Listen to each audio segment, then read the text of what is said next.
Before the truth comes the betrayal. Before betrayal. Stories you will never forget. I didn't even realize my hands were trembling until I saw the text blur on my phone screen. We have decided that you're not part of our family. We disown you.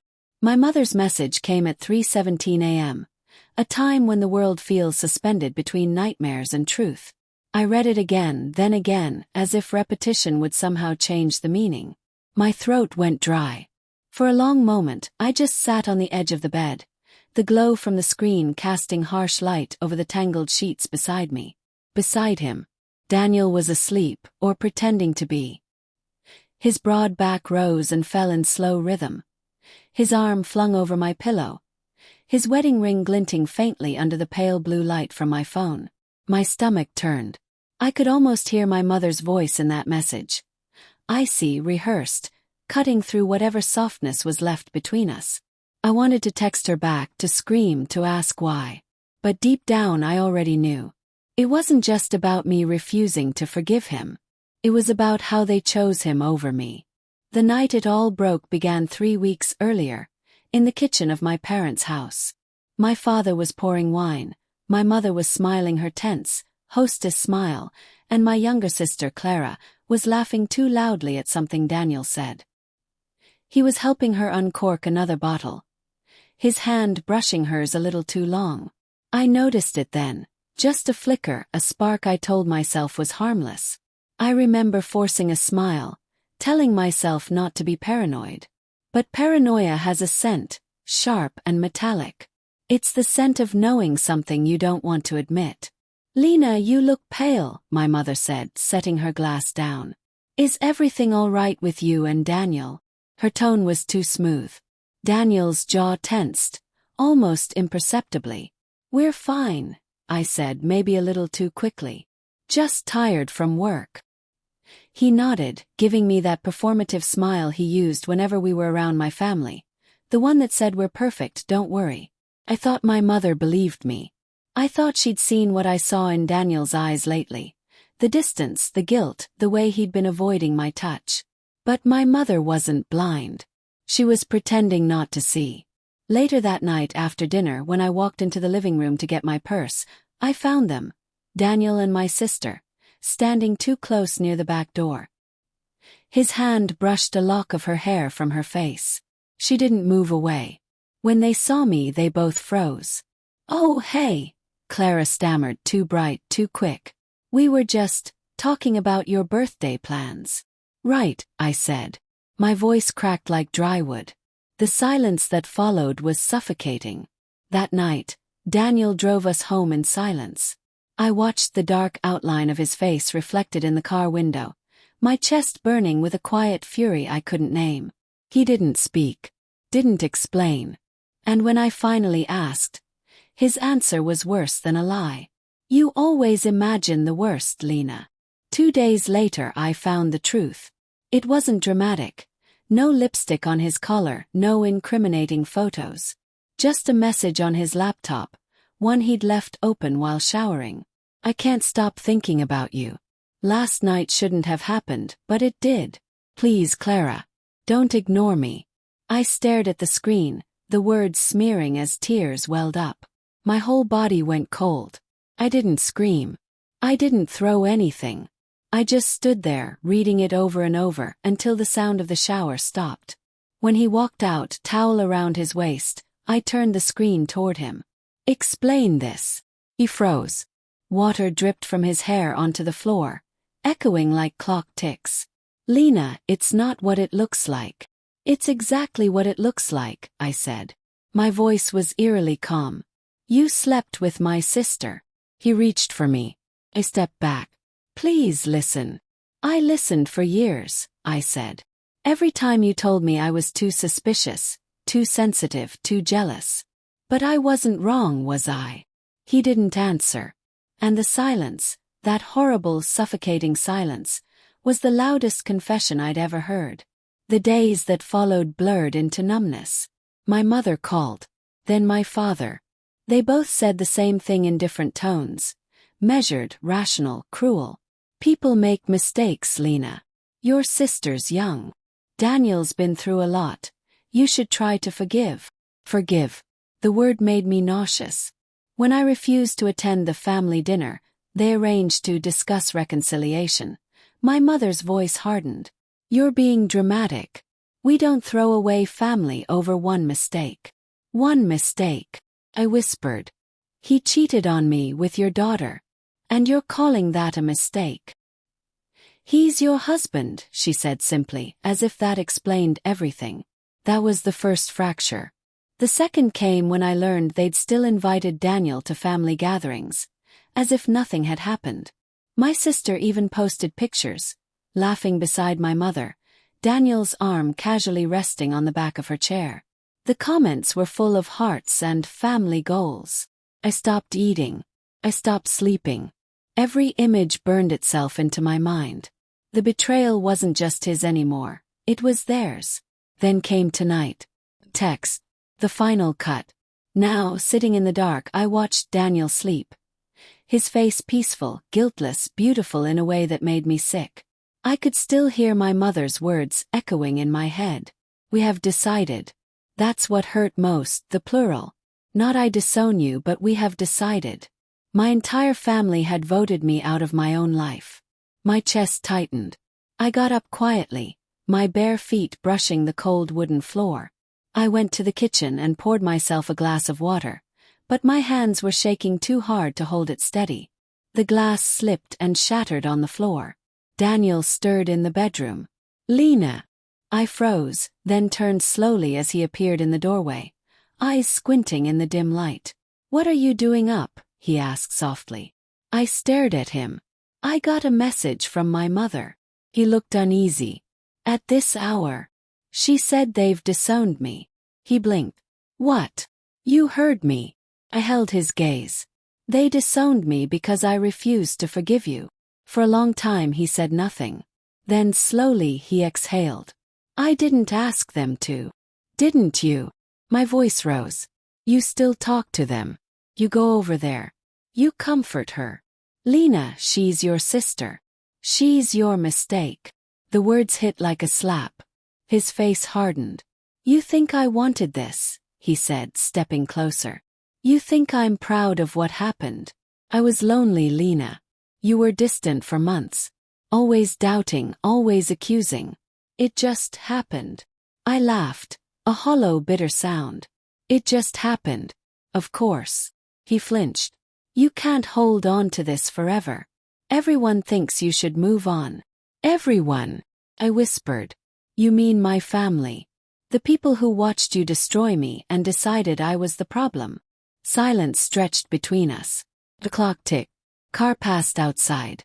Something inside me broke. Not loudly, but with a quiet, definitive snap.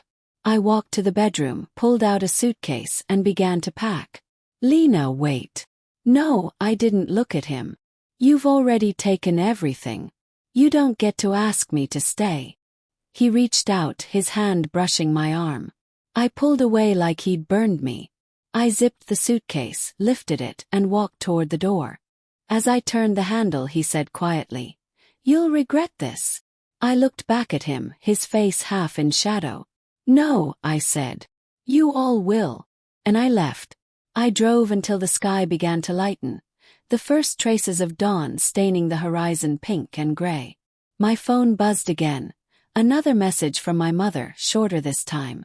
You've embarrassed this family enough. Don't contact us again. I didn't reply. I deleted her message, then his number, then my sister's. The screen went blank like a mirror wiped clean. For the first time in weeks I felt something like clarity, raw and cold, but mine. As the sun rose over the quiet fields ahead, I whispered to myself, They disowned me. Then, after a long, shaking breath, Good. I spent the next week drifting between motel rooms and long drives with no destination. The silence of the car became both my punishment and my peace. Every night, I'd park somewhere anonymous.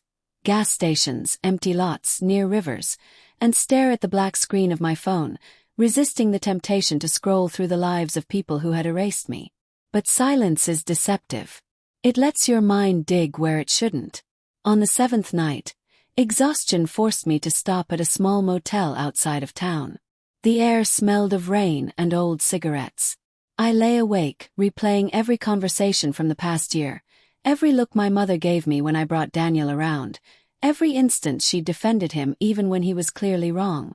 It had always puzzled me, the strange protectiveness she showed him. As if he weren't just my husband but somehow hers to shield. I'd ignored that thought before. But now, with everything shattered, I let it crawl to the surface. Why had she sided with him so completely? Why had she turned her daughter into the villain of her own betrayal? I couldn't sleep until I found out. The next morning I drove back to the city. My hands were steady now. My fear had calcified into something sharper. I wasn't going to beg for love or answers. I was going to take them. When I reached my parents' house, the curtains were half drawn, just like always. My father's car was in the driveway. My mother's rose bushes lined the path like obedient soldiers. I knocked once. She opened the door after a moment, wearing her pressed cardigan and that familiar look of brittle superiority. "Lena," she said coolly. "I told you not to come here."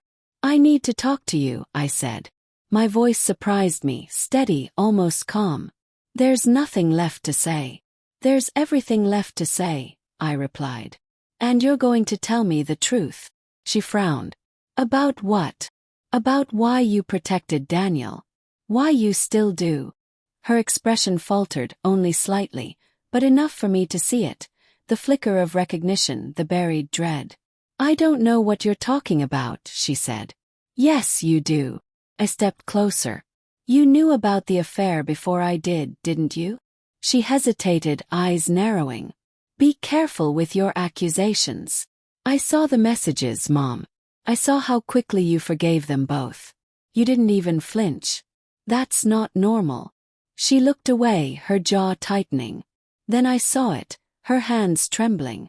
"You're hiding something," I said softly. "Tell me what it is." My father appeared behind her, silent, unreadable. He was always the quiet one, the shadow in her command. "Lena, go home," he said. "You've caused enough damage." "I am home," I said, my voice cracking.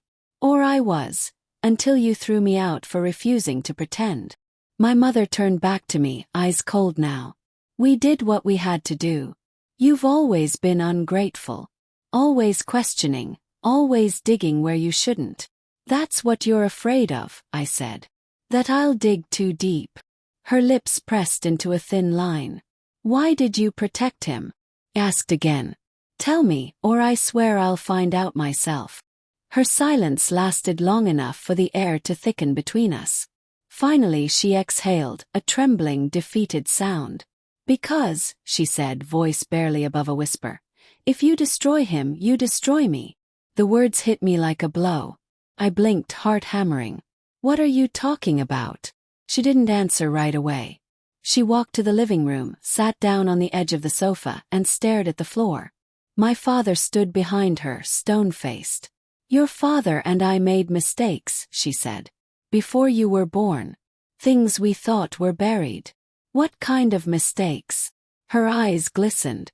"Daniel isn't just your husband, Lena." Froze. My mind refused to connect the pieces, but they started clicking anyway, horrifyingly, irreversibly.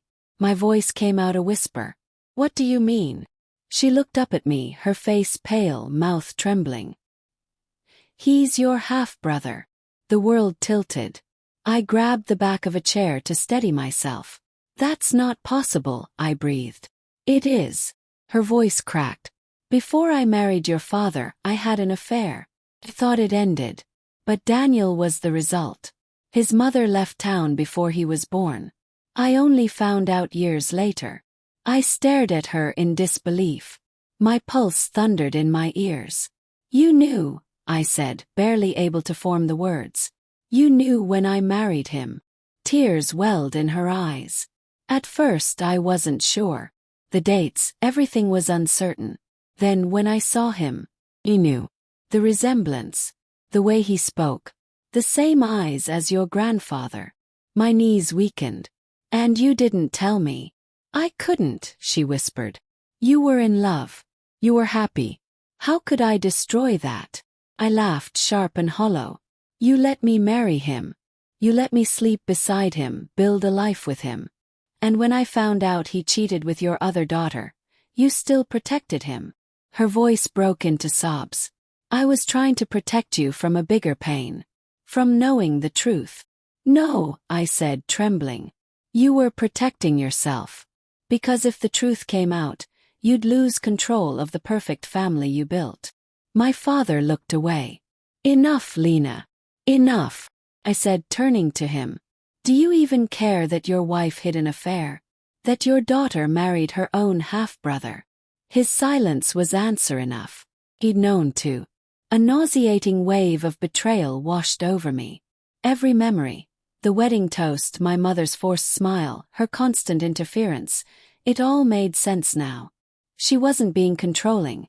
She was trying to manage the fallout of her own sin. My voice shook. You all deserve each other. She reached for me, her hand trembling. Lena, please. I stepped back. Don't touch me. And then I left.